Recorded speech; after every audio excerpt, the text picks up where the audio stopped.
সুপ্রিয় দর্শক, আজ আমরা এমন এক নবী ও বাদশার কাহিনী শুনব যার রাজত্ব শুধু মানুষের উপর নয়, বরং জিন, বাতাস এবং পশু পাখির উপরও ছিল।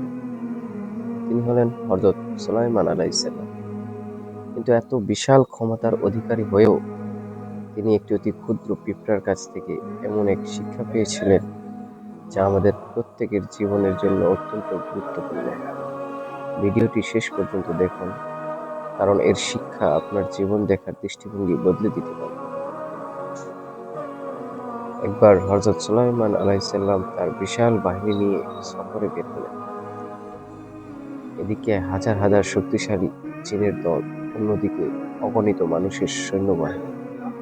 যখন তারা অগ্রসর হতো, তাদের পায়ের আওয়াজে মনে হতো যেন মাটি কেঁপে উঠছে। আকাশের দিকে তাকালে দেখা যেত হাজার হাজার পাখি ডানা মেলে সুলাইমান আলাইহিসসালামের উপর ছায়া দিচ্ছে, আর স্বয়ং নবী তার সিংহাসনে বসে বাতাসের উপর ভর করে উড়ে চলছে।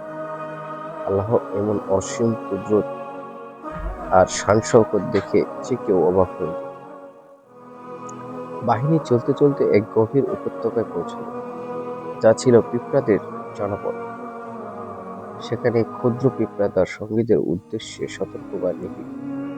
সে বলল, হে পিঁপড়ারা, তোমরা দ্রুত তোমাদের গর্তে আশ্রয় নাও, নতুবা সুলাইমান আলাইহিসসালাম তার বিশাল বাহিনী তোমাদের অজান্তেই পিষে ফেলবে। আল্লাহ তাআলা সুলাইমান আলাইহিসসালামকে ক্ষুদ্র প্রাণীদের ভাষা বোঝার ক্ষমতা দিয়েছিলেন। তিনি অনেক দূর থেকেই সেই পিঁপড়ার কথাটি শুনতে পেলেন এবং অলৌকিকভাবে বুঝতে পারলেন, এবং বুঝতে পেরে মুচকি হেসে দিলেন। সুলাইমান আলাইহিসসালাম পিঁপড়াকে ডেকে পাঠালেন এবং জিজ্ঞাসা করলেন, হে পিঁপড়া, তুমি কি জানো না আমি আল্লাহর নবী? আমি কখনো কারো উপর জুলুম করি না, তবে কেন তুমি আমাকে ভয় পেলে? পিঁপড়াটি বিনয়ের সাথে এক অদ্ভুত উত্তর দিল। সে বলল, হে আল্লাহর নবী, আমি আপনাকে বা আপনার বাহিনীকে ভয় পাইনি। আমি ভয় পাচ্ছিলাম আপনার এই জাঁকজমক আর ক্ষমতা দেখে। আমার সঙ্গীরা যদি আল্লাহর জিকির ভুলে যায়। এই গভীর কথা শুনে সুলাইমান আলাইহিসসালাম বাক্রুদ্ধ হয়ে গেলেন।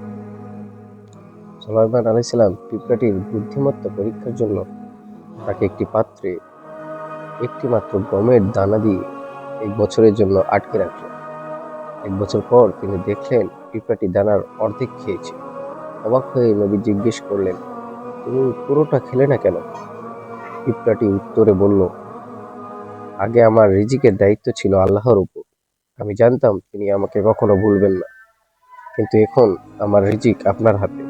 ভয় পাচ্ছিলাম যদি আপনি আমাকে খাওয়ানোর কথা ভুলে যান, তাই আমি অর্ধেক খাবার আগামী বছরের জন্য জমিয়ে রেখেছি।